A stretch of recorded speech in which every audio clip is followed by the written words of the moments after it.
Another day, another mini vlog. Good morning. Wala namang kaganap-ganap sa araw na to mga mare, kaya samahan nyo na lang ako sa aking mga gawaing bahay. Kaya ito, pagkatapos ko nga magmuni-muni sa aking mga tanim mga mare, nagtimpla na rin ako ng kape. At pagkatapos ko nga makapagkape mga mare, ito, dumiretso na rin ako dito sa kusina at hinugasan ko na nga itong mga tasa. Habang naghugas nga ako dito mga mare, napapaisip na lang ako baka mamaya magsasawa na kayo dahil puro gawaing bahay lang ginagawa. Pero in fairness naman mga mare, kapag gawaing bahay nga yung ginagawa ko ay nagtitrending. Kapag yung todo effort ka nga doon sa mga content na ginagawa mo at ginagastusan mo ay talagang maliit din yung views. Kaya minsan napapaisip na lang ako mga mare na hindi ko na lang bigyan ng effort yung aking pagko-content.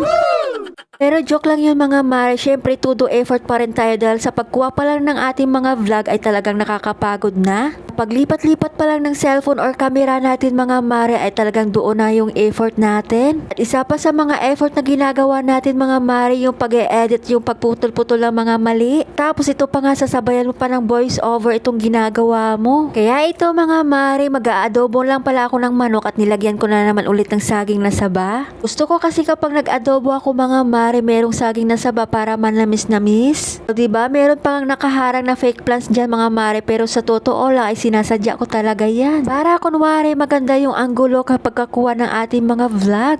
Anyways, pagkatapos ko pala magluto ng ulam mga mare, ito bubuksan ko muna itong dumating na parcel. Dahil nga pasukan na mga mare, ito binilan nga ng ama niya yung anak niya ng sapatos. May mga mare, akala ko nga size 37 yung in-order ni Jowa na US size. Yun pala mga mare, nakalagay pala doon ay 6.5 kaya ayun hindi kasya. Ang mahal-mahal pa naman ng sapatos na yun mga mare, pero okay lang dahil ako lang magsusuot nun.